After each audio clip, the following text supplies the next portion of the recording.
الحمد لله نحمده ونستعينه ونستغفره ونؤمن به ونتوكل عليه ونعوذ بالله من شرور أنفسنا ومن سيئات أعمالنا من يهد الله فلا مضل له ومن يضلل فلا هادي له وأشهد أن لا إله إلا الله وأشهد أن محمدا عبده ورسوله صلى الله عليه وسلم. أما بعد فإن خير الحديث كتاب الله وخير الهدي هدي محمد صلى الله عليه وسلم وشر الأمور محدثاتها وكل محدثة بدعة وكل بدعة ضلالة وكل ضلالة في النار. أما بعد أعوذ بالله السميع العليم من الشيطان الرجيم وما أرسلنا من قبلك من رسول إلا نوحي إليه انہو لا الہ الا انا فاعبدون.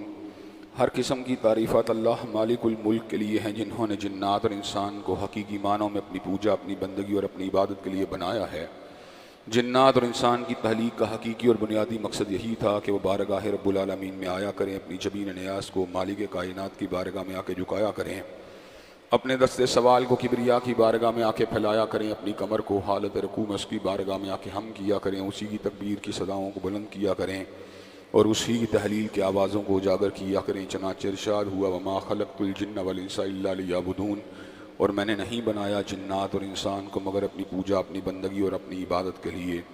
حمد و ثنا کے بعد عرب ہا عربن گنت اور بے شمار درود و سلام ہوں اس ہستی اقدس و مقدس پر کہ جن کا نام نامی اور اسم گرامی محمد کریم صلی اللہ علیہ وآلہ آلہ وصحبہ وبارک وسلم ہے. اللہ رب العزت نے امام الہدیٰ علیہ الصلوۃ والتسلیم کو اہل کائنات کی ہدایت، ان کی رہنمائی کے لیے مبعوث فرمایا اور آپ کی ذات بابرکات کے ذریعے اہل کائنات کی ہدایت، ان کی رہنمائی کا خوب بندوبست فرمایا. اللہ رب العزت نے سید الاولین والآخرین، امام المتقین والابرار، حضرت اشرف الانبیاء والمرسلین، حضرت خاتم النبیین جناب محمد کریم صلی اللہ علیہ وسلم کی سیرت طیبہ میں طرح طرح کی خصوصیات کو ودیت فرما دیا تھا اور گوناگوں قسم کی صفات کو آپ کی ذات اقدس و مقدس کا حصہ بنا دیا تھا. اور ان تمام باتوں سے بڑھ کر یہ کہ میرے آقا کی زندگی میں کوئی صبح ایسی نہیں آئی، کوئی شام اور کوئی رات ایسی نہیں آئی، دکھوں کی کوئی گھڑی اور خوشیوں کا لمحہ ایسا نہیں آیا جب مالک کائنات نے اپنی تائید کو، اپنی نصرت کو اور اپنی حمایت کاملہ کو آپ کے شامل حال نہ فرمایا ہو. اور ان تمام باتوں سے بڑھ کر یہ کہ عرش کے رب نے اپنی آخری کتاب حمید کو سید العرب والعجم، امام المتقین والابرار، حضرت اشرف الانبیاء والمرسلین، حضرت خاتم النبیین جناب محمد کریم صلی اللہ علیہ وسلم کے قلب اطہر پہ نازل فرما دیا تھا. اسی کتاب حمید کے ایک انتہائی فصیح و بلیغ عنوان جس کا تعلق حضرت رسول اللہ صلی اللہ علیہ وسلم کی ذات اقدس کے ساتھ ہے، میں اپنی چند گزارشات کو آپ حضرات کے حوالے اور آپ کے سامنے رکھنے کی کوشش کر رہا ہوں. حضرات گرامی قدر بات بڑھتے بڑھتے نظام مصطفیٰ علیہ الصلوۃ والتسلیم کے پر پہنچ چکی ہے. اور نظام مصطفیٰ علیہ الصلوۃ والسلام کے حوالے سے پہلی بات جسے سمجھنے کی ضرورت ہے اور جسے اپنے ذہن کے اندر اتارنے کی ضرورت ہے اور لوہے دل کے اوپر تحریر کرنے کی ضرورت ہے اور دماغ کے اوپر نقش کل حجر کرنے کی ضرورت ہے، وہ چیز یہ ہے کہ حضرت رسول اللہ صلی اللہ علیہ وسلم کے نظام کی اساس بالکل نظریاتی تھی، اعتقادی تھی، فکری تھی. آپ جس نظام کو کائنات میں لے کے آئے اس کا مقصد اگرچہ انسانیت کی فلاح و بہبود کو یقینی بنانا تو تھا، ان کو ظلم سے نجات دلانا تو تھا، ان کے لیے عدل و انصاف کو فراہم کرنا تو تھا، ان کے لیے روزگار کے مواقع کو فراہم کرنا تو تھا، ان کو جہالتی زنجیروں سے توڑ کر آزاد کروانا تو تھا، ان کے اوپر جو جاہلیت کے بوجھ لادے ہوئے تھے ان کو اتارنا تو تھا، ان کے لیے طیب چیزوں کو حلال کرنا تو تھا، ان کے لیے خبیث چیزوں کو حرام کرنا تو تھا. لیکن اس نظام کی جو فنڈامنٹل اساس تھی، بنیاد تھی، وہ عقیدہ توحید تھا. حضرات گرامی قدر حضرت رسول اللہ صلی اللہ علیہ وسلم کی ریاست کسی بھی اعتبار سے سیکولر ریاست نہیں تھی. اس کے اندر اگرچہ یہود و نصارہ کے حقوق بھی موجود تھے اور ان کو اپنے اپنے مذاہب کے اندر دائرہ کار میں رہتے ہوئے اپنی عبادات کو، اپنی رسومات کو بجا لانے کی اجازت بھی تھی، لیکن اس کے باوجود جو ریاست مدینہ کی فنڈامنٹل اساس تھی وہ اللہ تبارک و تعالیٰ کی کبریائی تھی، اس کی وحدانیت تھی، اس کی توحید تھی. حضرت رسول اللہ صلی اللہ علیہ وسلم کی سیرت مبارکہ کے دو حصے، پہلا حصہ مکی ہے جہاں پر ایک داعی کی حیثیت سے، مبلغ کی حیثیت سے اللہ تبارک و تعالیٰ کے دین کی دعوت کو لوگوں کے سامنے رکھتے رہے ان کو عقیدہ توحید کی طرف بلاتے رہے، لوگ آپ کو اذیتیں دیتے رہے، تکالیف دیتے رہے، آپ کے راستے میں کانٹوں کو بچھاتے رہے، آپ کے گلو اطہر میں چادر کو ڈال کے بھینچتے رہے، حالت سجدہ میں آپ کے وجود اطہر کے اوپر گندگی کو ڈالتے رہے۔ حضرت فاطمہ الزہرا آتی، آپ کے وجود اطہر سے گندگی کو اتارتی، اور اس بات کے اوپر اہل عرب اور ان کے رؤساء کو دیکھتی کہ یہ میرے بابا کے ساتھ کتنی بدسلوکی کر رہے ہیں۔ حضرات گرامی قدر و شیب ابی طالب کی گھاٹی میں محصور ہونے کا دور، وہ طائف کی وادی میں پتھر کھانے کا دور، اس وقت جو حضرت رسول اللہ صلی اللہ علیہ وسلم کی دعوت کی فنڈامنٹل اساس تھی، قل یا ایھا الکافرون لا اعبد ما تعبدون، اے کافرو جس کی تم عبادت کرتے ہو میں اس کی عبادت نہیں کرتا، جس کی میں عبادت کرتا ہوں تم اس کی عبادت نہیں کرتے۔ اس فنڈامنٹل اساس کو جب حضرت رسول اللہ صلی اللہ علیہ وسلم مدینہ طیبہ میں بطور حاکم داخل ہوئے، بطور والی داخل ہوئے، بطور سربراہ ریاست مدینہ داخل ہوئے، تو آپ نے اپنی اس فنڈامنٹل اساس کو نہیں چھوڑا، آپ اسی شد و مت سے دعوت توحید کے اوپر کاربند رہے۔ حضرات گرامی قدر اس حوالے سے میں نے دو نکات کو آپ حضرات کے گوش گزار گزشتہ خطبہ جمعہ میں کیا تھا۔ پہلی بات تو یہ ہے کہ جب اللہ تعالیٰ نے آپ کو فتح یاب فرما دیا تو آپ نے سیدنا ابراہیم علیہ السلام کی طرح بیت اللہ شریف کے اندر موجود سارے بتوں کو توڑ ڈالا۔ جاء الحق وزہق الباطل کا نعرہ بیت اللہ کے جو صحن تھا اس کے اندر گونجا، اور 360 بتوں سے بیت اللہ شریف کو پاک کر دیا گیا۔ ان میں جہاں لات و منات و عزا و حبل کے بت تھے، جہاں پر بڑے بڑے جو تھے جاہلیت کے دور کے اندر جن بتوں کی پوجا ہوتی تھی وہ موجود تھے، وہیں پر ان ٹوٹنے والے بتوں کے اندر سیدنا ابراہیم کا بت بھی موجود تھا اور سیدنا اسماعیل علیہ السلام کا بت بھی موجود تھا۔ حضرت رسول اللہ صلی اللہ علیہ وسلم نے اس بت کو توڑنے کے ساتھ، بت شکنی کرنے کے ساتھ کائنات کے لوگوں کو یہ بات سمجھائی کہ فتح یاب ہونے کے بعد اور پولیٹیکل غلبے کے بعد میں نے اپنی دعوت کی نہج کو وہی رکھا ہے جہاں پہ میں نے ایک فرد کی حیثیت سے اپنی دعوت کا آغاز کیا تھا۔ حضرات گرامی قدر بت شکنی کے ساتھ ساتھ آپ نے ستارہ پرستی کا رد بھی فرما دیا، اور حدیبیہ کے مقام کے اوپر ہونے والی بارش کے حوالے سے صحابہ کرام رضوان اللہ علیہ مجمعین کو آگاہ فرما دیا کہ اللہ تبارک و تعالیٰ یہ بات کہتا ہے کہ جس نے یہ بات کہی بارش ستارے کی حرکت کی وجہ سے ہوئی ہے، وَهُوَ كَافِرٌ بِي وَمُؤْمِنٌ بِالْكَوَاكِبِ، اس کا ایمان ستاروں کے اوپر ہے اور میری ذات کا انکار کرنے والا ہے۔ اور جو یہ بات کہتا ہے بارش ستارے کی حرکت کے ساتھ نہیں ہوتی بلکہ اللہ تبارک و تعالیٰ کے امر کے ساتھ ہوتی ہے، وَهُوَ مُؤْمِنٌ بِي وَكَافِرٌ بِالْكَوَاكِبِ، وہ میری ذات کے اوپر ایمان لانے والا اور ستاروں کا انکار کرنے والا ہے۔ گویا کہ حضرت رسول اللہ صلی اللہ علیہ وسلم نے ستارہ پرستی کا انکار کر کے اس بات کو ثابت کر دیا کہ حضرت رسول اللہ صلی اللہ علیہ وسلم توحید کے اوپر کسی لچک کو دینے کے لیے تیار نہیں ہیں۔ حضرات گرامی قدر اس ضمن میں نے آپ حضرات کے سامنے ایک بات گزشتہ خطبہ جمعہ میں بھی بیان کی تھی اور آج پھر بیان کر دینا چاہتا ہوں۔ جو شخص یہ بات کہتا ہے کہ بارش ستارے کی حرکت کے ساتھ ہوئی ہے وہ تو اللہ تبارک و تعالیٰ کی وحدانیت کا انکار کرنے والا ہے، اور جو پوری کی پوری زندگی کے شیڈیول کو، اپنے سفروں کو، اپنے شادی بیاہ کو، اپنے لین دین کو، اپنی تجارتوں کو، اپنے معاملات کو، اپنی معیشت کو، اپنے شادی بیاہ کو ستاروں کے ساتھ جوڑتا ہے، کیا وہ پھر بھی مسلمان ہے؟ حضرات گرامی قدر کیا وہ پھر بھی مومن ہے؟ آج ہمارے معاشرے کے اندر بہت بڑا علمیہ ہے، ہم الحمدللہ ثم الحمدللہ کلمہ پڑھ کے ہلکا بگوش اسلام ہوئے، لیکن اس ہلکا بگوش اسلام ہونے کے باوجود فارغ وقت کو ضائع کرنا ہمارے اس دور کے اندر ہمارے مسلمان امت کے اوپر ختم ہو چکا ہے۔ حضرات گرامی قدر ہونا تو یہ چاہیے تھا کہ انسان فارغ وقت میں اللہ کو یاد کرتا، اللہ کا ذکر کرتا، اس کی قربت کو حاصل کرنے کی کوشش کرتا، اس کا ذکر اذکار کرتا، لیکن فارغ اوقات کے اندر کبھی فحاشی کے اندر، کبھی عریانی کے اندر، کبھی گندے پروگراموں کے اندر، کبھی گندی فلموں کے اندر، اور جو لوگ ان گندے پروگراموں سے بچ کر اپنی زندگی گزار رہے ہیں وہ ستاروں کے پیچھے بھاگ رہے ہیں، وہ اخبار جہاں کے اندر، جنگ میگزین کے اندر اپنے ستاروں کی روشنی اپنے احوال کے اوپر غور کر رہے ہیں۔ بھائی یہ کیا کر رہے ہو؟ یہ انٹرٹینمنٹ ہے، یہ شغل ہے، یہ مشغلہ ہے، اور تو کیا کر رہا ہے؟ یار میرا برج جو ہے لیو ہے، میرا سیجیٹیریس ہے، میرا کیپریکارن ہے، میرا اسکارپیو ہے۔ حضرات گرامی قدر اس ستاروں کی روشنی اپنے مستقبل کے تعین کی کوششیں کرنے والے لوگ اس بات کو سمجھ لیں کہ وہ اللہ تبارک و تعالیٰ کی وحدانیت سے دور سے دور دور سے دور ہوتے جا رہے ہیں۔ حضرات گرامی قدر نجومی اور کاہن کے پاس جانے والا در حقیقت سیدنا محمد رسول اللہ صلی اللہ علیہ وسلم کی شریعت کا انکار کرنے والا ہے، اور جس کا یقین اللہ تبارک و تعالیٰ کی ذات کے اوپر ہے، وہ کبھی ستاروں کی گردش کے اوپر یقین نہیں رکھتا۔ اس کو پتہ ہوتا ہے میرے ماضی کا مالک وہی، میرے حال کا مالک وہی، میرے مستقبل کا مالک۔ ماضی کی پریشانیوں کو دور کرنے والا بھی وہی تھا، اور حال کے اندر آنے والے مسائل کو حل کرنے والا بھی وہی ہے، اور مستقبل کے اندر ہونے والی تکالیف کو دور کرنے والی ذات بھی میرے پروردگار عالم کی ذات ہے۔ اس کا توکل اگر ہوتا ہے پروردگار عالم کی ذات پہ ہوتا ہے، اس کا یقین اگر ہوتا ہے پروردگار عالم کی ذات پہ ہوتا ہے، وہ مصائب سے گھبراتا نہیں، وہ آنے والی مصیبتوں سے جھجکتا نہیں، وہ آنے والی مشکلات کو سوچ کر اللہ تبارک و تعالیٰ سے دوری کو اختیار نہیں کرتا۔ اسے اس بات کا پتہ ہوتا ہے کل میری بیماری کو دور کرنے والا اللہ تھا، کل بھی میری بیماری کو دور کرنے والا وہی ہوگا۔ اسے پتہ ہوتا ہے کل مجھے شفا دینے والا اللہ تھا، کل بھی مجھے شفا دینے والا وہی اللہ ہوگا۔ اسے پتہ ہوتا ہے کل میرے رزق میں برکت پیدا کرنے والا اللہ تھا، آج بھی میرے رزق میں پیدا کرنے والی وہی ذات ہے، اور کل بھی پروردگار عالم کی ذات ہی میرے ہمراہ ہوگی۔ حضرات گرامی قدر، اسی وجہ سے مومن و مسلمان کا توکل اللہ تبارک و تعالیٰ کی ذات پہ ہوتا ہے، اور اس کی زبان سے الفاظ نکلتے رہتے ہیں حسبنا اللہ و نعم الوکیل، میرے لیے اللہ کافی اور بہترین کارساز ہے۔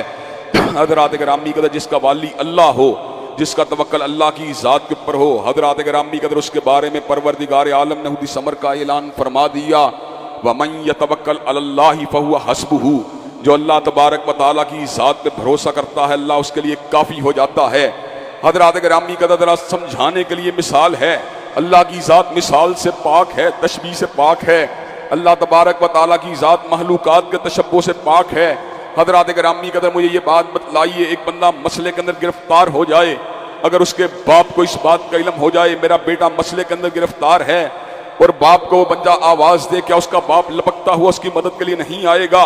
حضرات گرامی قدر، ایک بندہ جو ہے پریشانی کا شکار ہو جائے اور اس کی ماں کو اس بات کا پتہ چل جائے میرا بیٹا جو ہے وہ مشکلات کا شکار ہے، اپنی ماں کو آواز دے، کیا اس کی ماں جو ہے اس کی مشکلات کو دور کرنے کے لیے نہیں آئے گی؟ حضرات گرامی قدر، کچن کے اندر گیس کا سلنڈر پھٹ جانے کی وجہ سے اگر آپ کی بیوی کے دوپٹے کو، میری بیوی کے دوپٹے کو آگ لگ جاتی ہے، وہ اپنے شوہر کو آواز دے، کیا اس کا شوہر اس کی مدد کے لیے نہیں آئے گا؟ حضرات گرامی قدر، شوہر بیوی کے ساتھ محبت کرتا ہے، اس لیے وہ اس کی مدد کو نہیں چھوڑ سکتا۔ حضرات گرامی قدر، جس طرح باپ اپنے بیٹے سے محبت کرتا ہے، اس کی مدد کے اوپر اگر قادر ہو اس کو نہیں چھوڑ سکتا۔ ماں اپنے بیٹے سے محبت کرتی ہے، اگر اس کی مدد کے اوپر قادر ہو اس کی مدد کو کبھی بھی نہیں چھوڑ سکتی۔ الیس اللہ بکاف عبدہ،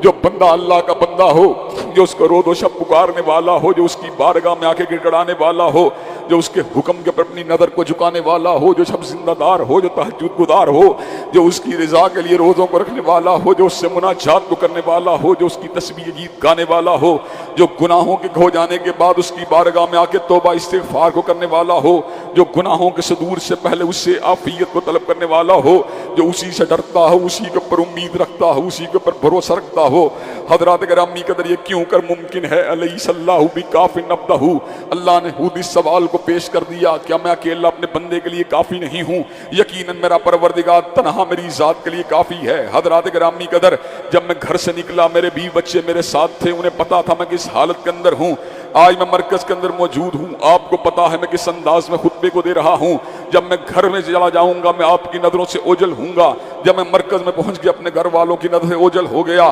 ایک وہ وقت بھی آتا ہے جب انسان حالت سفر کے اندر ہوتا ہے، نہ دوست احباب اس کے ساتھ ہوتے ہیں، نہ ایسے عالم کے اندر بیوی بچے اس کے ساتھ ہوتے ہیں۔ حضرات گرامی قدر، سفر کی تنہائیوں کے اندر، سفر کی سفر کے اندھیروں کے اندر، سفر کی ناہمواریوں کے دوران کون اس کا مددگار ہوتا ہے؟ تنہا اکیلا اللہ اس کا مددگار ہوتا ہے۔ اجنبی مقام کے پر کون اس کا ساتھی ہوتا ہے؟ تنہا اللہ اس کا ساتھی ہوتا ہے۔ حضرات گرامی قدر، کرونا کے ایام کے پر کس کی مدد کے ذریعے اللہ تبارک و تعالیٰ نے ہمیں عافیت عطا فرما دی؟ حضرات گرامی قدر، وہ عافیت ہمیں حاصل ہوئی پروردگار عالم کے فضل سے حاصل ہوئی، اس کے اذن سے حاصل ہوئی۔ حضرات گرامی قدر بیماریوں کو دور کرنے والی اسی کی ذات ہے، دکھوں کو دور کرنے والی اسی کی ذات ہے، کرب کو دور کرنے والی اسی کی ذات ہے۔ وہ تنہا مشکل کشا ہے، وہ اکیلا ہی حاجت روا ہے، وہ اکیلا ہی انسانوں کا والی ہے، وہ اکیلا ہی ان کا مددگار ہے، وہ اکیلا ہی ان پہ فضل فرمانے والا ہے، وہ اکیلا ہی ان کو فحاشی سے بچانے والا ہے، وہ اکیلا ہی ان کو ریانی سے بچانے والا ہے، وہ اکیلا ہی ان کو عافیت عطا فرمانے والا ہے، وہ اکیلا ہی ان کو پناہ دینے والا ہے، وہ اکیلا ہی اس کی سسکیوں کو سننے والا ہے، وہ اکیلا ہی اس کے دکھوں کو جاننے والا ہے، وہ اکیلا ہی اس کی پریشانیوں کو جاننے والا ہے، وہ اکیلا ہی اس کے اضطرابوں کو جاننے والا ہے، وہ اکیلا ہی اس کی زندگی کی ناہمواریوں کو جاننے والا ہے۔ حضرات گرامی قدر جو بندہ اللہ کا بندہ ہوتا ہے، جو عباد الرحمن ہوتا ہے، حضرات گرامی قدر جو عباد الرحمن کے قبیلے سے تعلق رکھنے والا ہوتا ہے،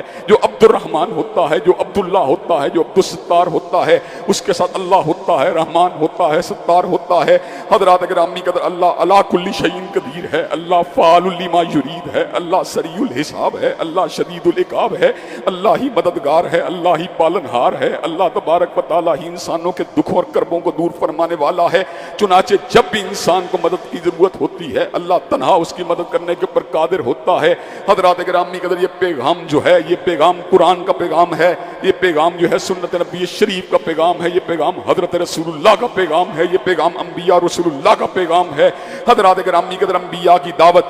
شراکت سے پاک تھی، انبیاء کی دعوت شرک سے پاک تھی، انبیاء کی دعوت امیت سے پاک تھی، انبیاء کی دعوت جو تھی کسی قسم کی جو تھی اس کے اندر ملاوٹ سے پاک تھی۔ حضرات گرامی قدر جہاں پر حضرت رسول اللہ صلی اللہ علیہ وسلم نے بت پرستی کے راز کو کھول کے رکھ دیا، بت پرستی کی حقیقت کو بت پرستی کی حقیقت کو باشگاف انداز میں واضح کر کے رکھ دیا، بتوں کی بے بسی کو آشکار کر کے رکھ دیا، اور فتح مکہ کے دن 360 بتوں کو توڑ کر اللہ اکبر کے نعرے کو لگا دیا۔ جہاں پر آپ نے ستارہ پرستی کا انکار کیا، وہاں پر آپ نے عقیدہ سنویت کا بھی رد کیا۔ حضرات گرامی قدر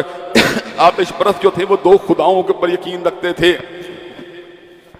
ان کا یہ گمان تھا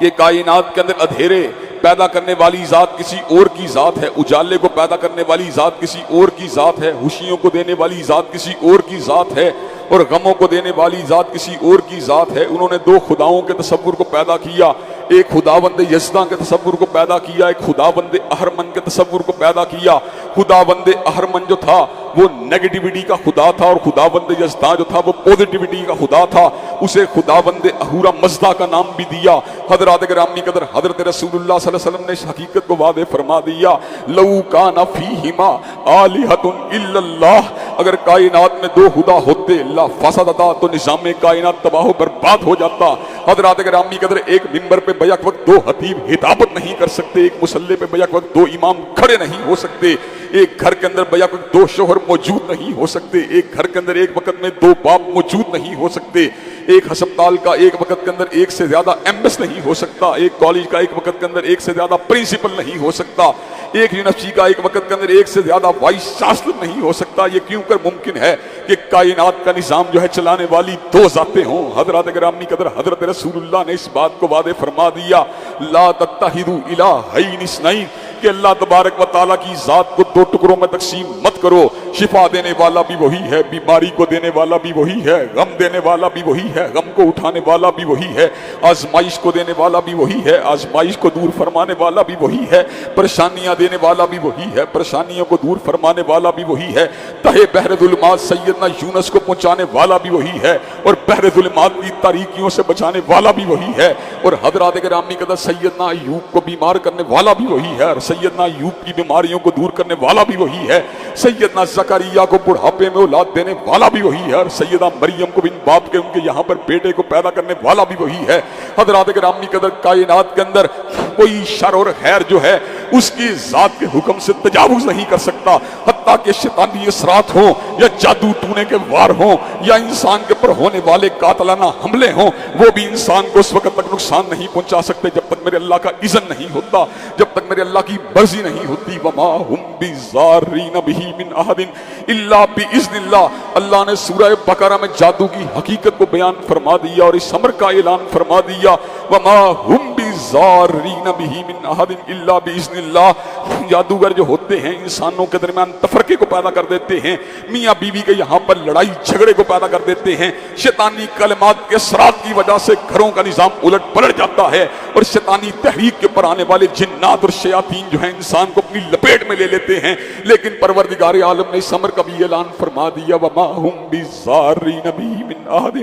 إِلَّا بِإِذْنِ اللَّهِ، لیکن جب تک میری مرضی نہیں ہوتی جادوگر کا جادو تمہارے اوپر اثر نہیں کر سکتا۔ جب میری مرضی ہوتی ہے لَهُ مُعْقِبَاتٌ مِّن بَيْنِ يَدَيْهِ وَمِنْ خَلْفِهِ يَحْفَظُونَهُ مِنْ أَمْرِ اللَّهِ، جب میری مرضی ہوتی ہے تو میں انسانوں کے آگے اور پیچھے چوکیداروں کو مقرر کر دیتا ہوں، وہ حفاظت کرنے والے چوکیدار ان شیاطین کو، جادو کے ان ٹونے اور واروں کو اٹھا کے پرے پھینک دیتے ہیں۔ لیکن جب میں آزمائش کرنا چاہتا ہوں، جب اپنے بندے کو آزمانا چاہتا ہوں اور حالت جادو کے اندر اس کے طرز عمل کو دیکھنا چاہتا ہوں، تو ایسے عالم کے اندر پھر میں جادو کو اس کی ذات کے اوپر ہونے دیتا ہوں، اور پھر کیا ہوتا ہے ما اصاب من مصیبت الا باذن اللہ ومن یؤمن باللہ یہدی قلبہ، جتنی بھی مصیبتیں آتی ہیں وہ اللہ کے اذن سے آتی ہیں، اللہ کی اجازت کے ساتھ آتی ہیں۔ ومن یؤمن باللہ یہدی قلبہ، جس کا ایمان پروردگار عالم کی ذات پہ ہوتا ہے، جس کا یقین اس کی ذات کے اوپر ہوتا ہے، جس کا توکل، جس کا بھروسہ اس کی ذات کے اوپر ہوتا ہے، جس کی انابت اللہ کی ذات کے اوپر ہوتی ہے، یہدی قلبہ، اللہ اس کے دل کو اس پریشانی سے نکلنے کا راستہ سجا دیتے ہیں، اس کو راستہ بتلا دیتے ہیں۔ حضرات گرامی کے وہ نبی تو نہیں تھے، ان کے اوپر کتاب تو نہیں اتری تھی، ان کے اوپر شریعت نہیں اتری تھی، لیکن ان کو اس بات کا علم تھا اور ان کو اس بات کا یقین تھا کہ انسانوں کی پریشانیوں کو دور کرنے والی ذات فقط اللہ احکم الحاکمین کی ذات ہے۔ جب وہ طوفانی بارش کے اندر ایک غار کے اندر پھنس گئے تھے اور غار کے دھانے کے پتھر و وزنی پتھر آ کے گر گیا تھا، تو ایسے عالم کے اندر انہیں اس بات کا علم تھا کہ ہمارے بازوؤں کی طاقت اس حد تک نہیں ہے کہ ہم اس پتھر کو ہلا سکیں، اس کے اندر جنبش کو پیدا کر سکیں۔ حضرات گرامی کے اندر تینوں لوگوں نے اللہ کی بارگاہ میں گڑ گڑا کے ندا دی تھی، ہر ندا کے اوپر پتھر تھوڑا تھوڑا سرکا تھا، وہ تیسرے شخص کی دعا کے اوپر، تیسرے مسافر کی دعا کے اوپر اللہ نے اس پتھر کو بالکل کھول کر رکھ دیا تھا۔ اس پتھر کے اندر سے باہر نکالنے والی ذات کس کی ذات تھی؟ وہ اللہ احکم الحاکمین کی ذات تھی، وہ پروردگار عالم کی ذات تھی۔ حضور کا پیغام توحید کا پیغام ہے، حضور کا پیغام اللہ کی تنہائی کا پیغام ہے، حضور کا پیغام اللہ کی حاجت روائی کا پیغام ہے، حضور کا پیغام اللہ کی مشکل کشائی کا پیغام ہے۔ جہاں پر حضرت رسول اللہ صلی اللہ علیہ وسلم نے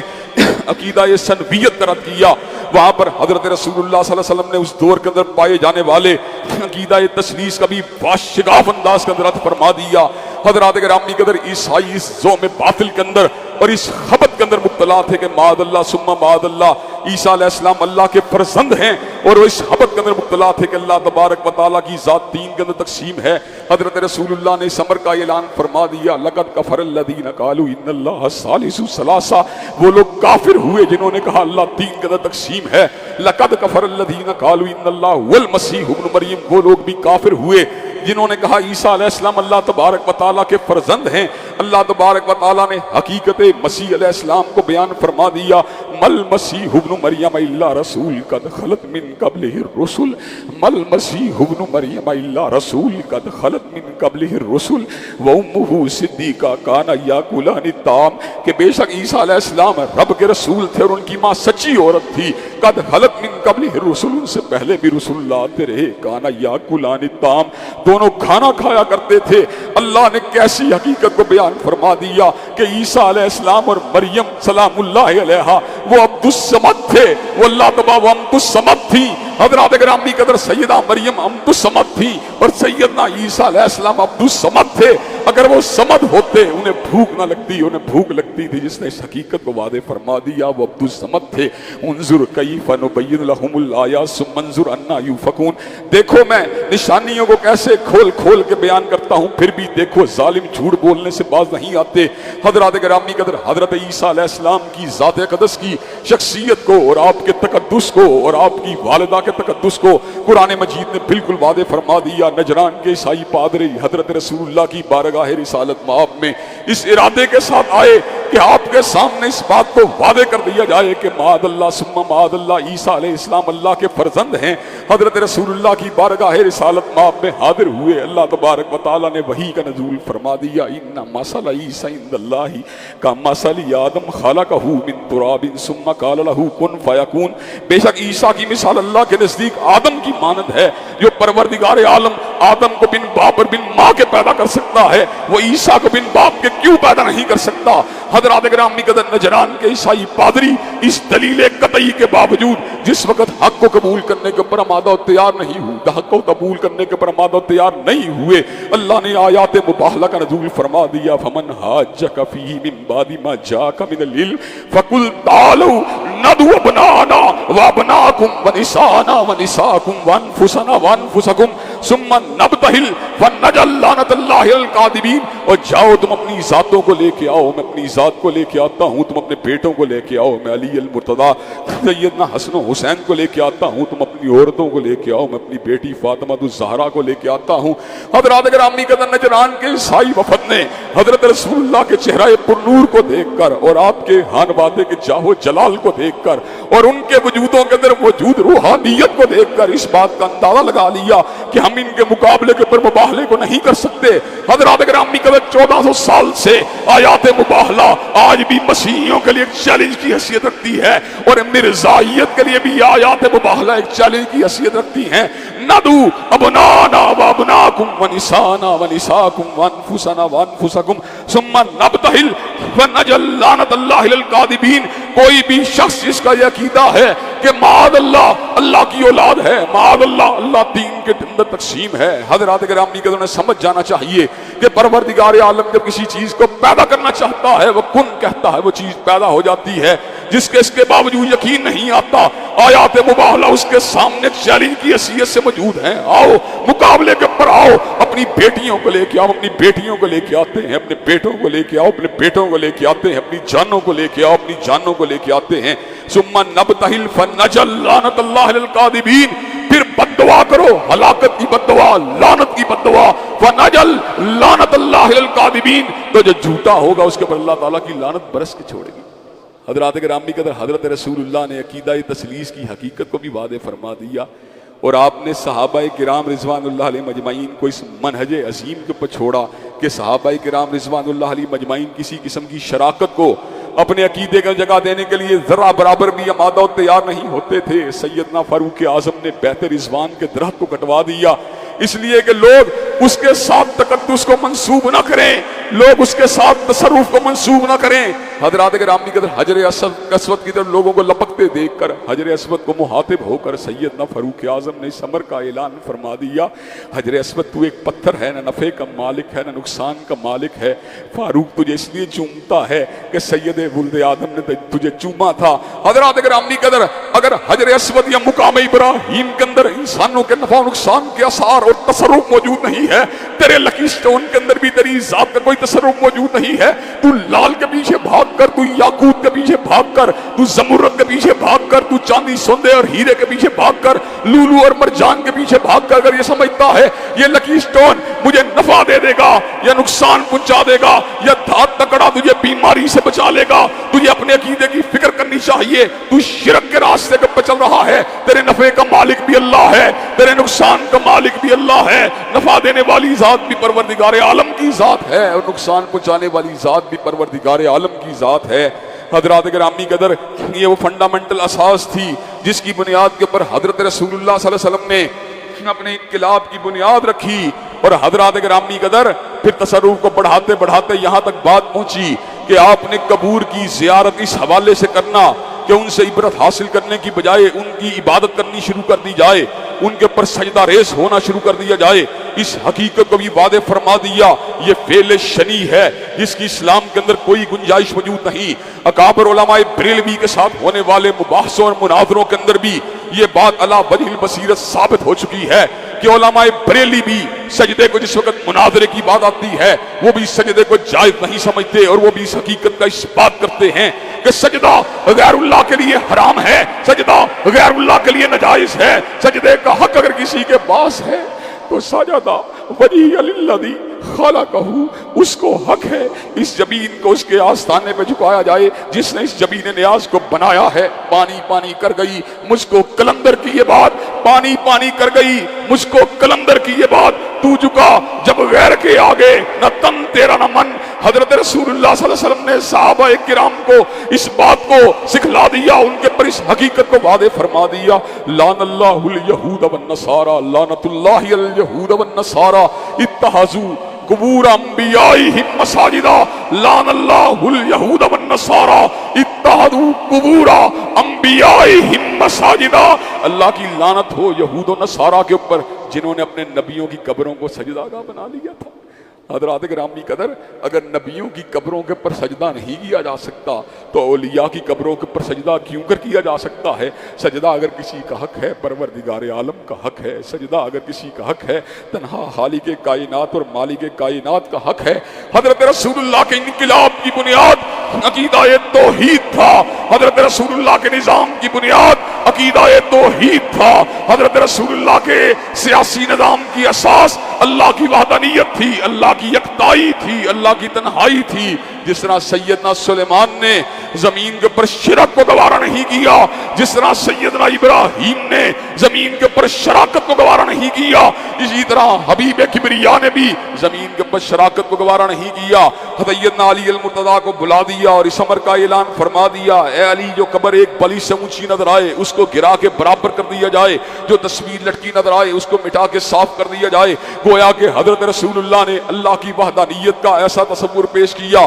جس میں کسی قسم کی آمیزش نہیں تھی، جس میں کسی قسم کی ملاوٹ نہیں تھی۔ آج بھی اسلامی نظام کی اساس، آج بھی اسلامی نظام کی بنیاد، آج بھی اسلامی نظام کی فنڈامنٹل اکائی اللہ کی وحدانیت ہے، جو لا شریک لہو ہے، جو لا شریک لہو ہے، جو نہ کوئی کائنات میں نہ اس کی ذات میں شریک ہے، نہ اس کی صفات میں شریک ہے، نہ کوئی اس کے اسماء میں شریک ہے، نہ کوئی اس کے افعال میں شریک ہے۔ قل ان صلاتی و نسکی و محیای ماتی للہ رب العالمین، کہہ دیجئے بے شک میری نمازیں، بے شک میری قربانیاں، بے شک میرا جینا، بے شک میرا مرنا سبھی کچھ اللہ رب العالمین کے لیے ہے، لا شریک لہو وبذالک امرت وانا اول المسلمین۔ اور میں اسی بات کا حکم دیا گیا ہوں اور میں سب سے پہلے اس بات کے اوپر جو ہے لا شریک لہو کہ اس کا کوئی بھی شریک نہیں ہے، وبذالک امرت، اور مجھے اسی بات کا حکم دیا گیا ہے، وانا اول المسلمین، اور اس بات کا سب سے پہلا اس بات کرنے والا ہوں۔ عقیدہ توحید کی بنیاد کے اوپر جو دعوت مارد وجود میں آئی، اس کے نتائج زندگی کے مختلف شعبوں کے اندر کس انداز میں مرتب ہوئے، اس نے کس انداز کے اندر قومیتوں کے بتوں کو توڑ کر رکھ دیا، اس نے کس انداز کے اندر شرق و غرب کے لوگوں کو ملا کے رکھ دیا، اس نے کس انداز کے اندر حزب اللہ کو بنا کے رکھ دیا، اس نے کس انداز کے اندر ایک ایسی پارٹی کو تشکیل کر دیا جس پارٹی کی بنیاد نہ رنگ تھا، نہ نسل تھی، نہ علاقہ تھا، نہ قبیلہ تھا، کہ بتان اور رنگ و بو کو توڑ کر ملت میں گم ہو جا، نہ تورانی رہے باقی، نہ ایرانی نہ افغانی۔ حضرات گرامی قدر، اس حوالے سے انشاءاللہ اپنی گزارشات کو آئندہ خطبہ جمعہ میں آپ کے گوش گدار کیا جائے گا۔ اللہ تبارک و تعالی ہم سب کو عقیدہ توحید کے اوپر استقامت نصیب فرمائے۔ وآخر دعوانا الحمدللہ رب العالمین۔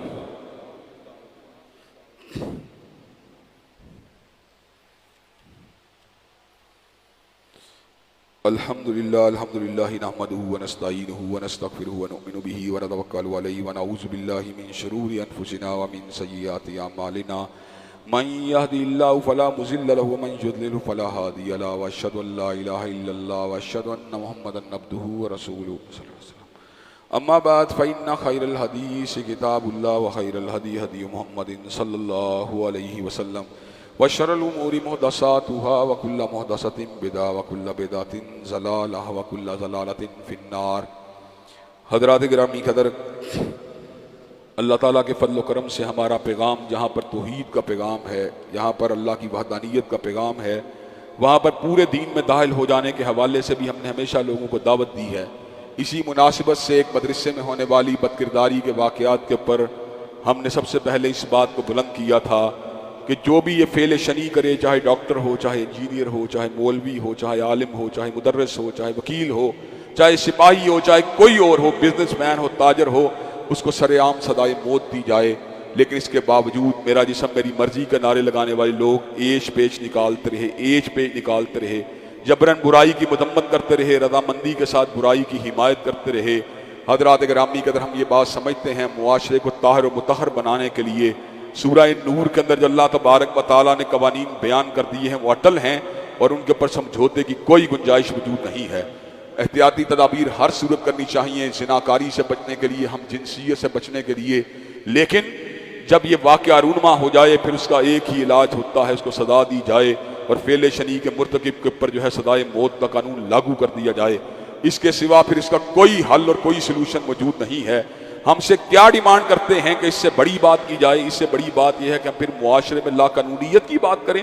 پھر ہم معاشرے کے اندر فساد کی بات کریں، قتل و غارت گری کے فتوے دیں۔ ہمارا جو ڈومین تھا، ہم نے اللہ تعالیٰ کے فضل و کرم سے کھلے عام سزائے موت کا مطالبہ کیا ہے۔ اور حضرات گرامی کا دوسری اہم بات جس کی طرف آپ کی توجہ کو مبذول کروانا چاہتا ہوں،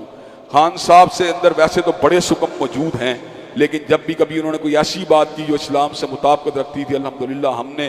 بلا جھجک اور بغیر پارٹی کے اختلاف کو دیکھے ہوئے ان کے اس بیان کی حمایت کی ہے۔ جس وقت گیٹ بلڈر کی آپ نے مذمت کی تھی، ہم نے مکمل طور پہ آپ کی حمایت کی تھی۔ حضرات گرامی کے اندر حالیہ ایام کے اندر خان صاحب نے ایک بات کو کیا ہے جو اس سے پہلے بھی اسی انداز کی بات کر چکے ہیں کہ عورت کا مختصر لباس یہ زناکاری کو بڑھانے کا سبب ہے، اس کے مردوں کے اوپر منفی اثرات مرتب ہوتے ہیں۔ بس اتنی سی بات تھی۔ این جی اوز کی عورتیں، دائیں بائیں کے اینکر، لادین طبقہ، حتیٰ کہ مسلم لیگ کے بڑے بڑے رہنما خان صاحب کے اوپر طرح طرح کی باتیں کرنا شروع ہو گئے۔ حضرات گرامی کے اندر دیگر فیکٹر بھی موجود ہیں۔ کئی مرتبہ باپ پردہ عورت بھی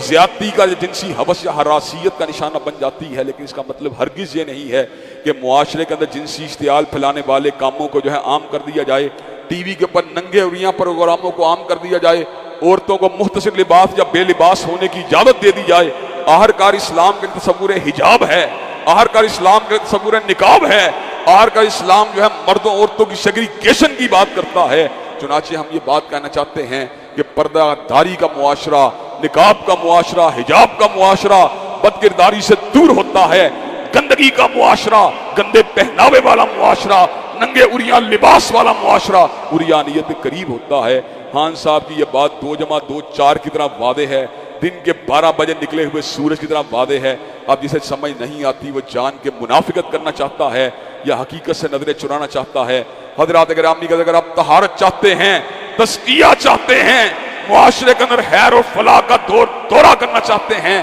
تو معاشرے کے اندر محرب الاخلاق لٹریچر کو بھی بین کیا جائے، معاشرے کے اندر گندے پروگراموں کو بھی روکا جائے، معاشرے کے اندر موبائل ٹیکنالوجی کے ذریعے پون سائٹ چلتی ہیں ان کو بھی روکا جائے، اور معاشرے کے اندر جو ہے خواتین کے لباس کو بھی بہتر بنایا جائے۔ خان صاحب نے بات کی ہے یہ انسانی جبلت کے مطابق ہے، فطرت انسانی کے مطابق ہے، اور اس کو جھٹلانے والے جان بوجھ کے جو ہیں کنفیوز کرنا چاہتے ہیں لوگوں کو۔ حضرات گرامی کا چنانچہ ہم جہاں پر سزائے موت کا مطالبہ کرتے ہیں جنسی درندوں کے حوالے سے، وہاں پر ہمارا یہ نیریٹو بھی واضح ہے، ادر من الشمس ہے کہ عورت کا لباس بالکل حجاب و نقاب ہونا چاہیے، اور اس کے اوپر کوئی سمجھوتے لچک کی گنجائش موجود نہیں۔ اللہ تبارک و تعالی ہمارے معاشرے کو امن و سکون اور پاک دامنی اور پاکیزگی کا گہوارہ بنا دے۔ ان اللہ یأمر بالعدل والإحسان وإیتاء ذی القربى وینہی عن الفحشاء والمنکر والبغی۔ سبحان ربک رب العزة عما یصفون والسلام علی المرسلین والحمد للہ رب العالمین۔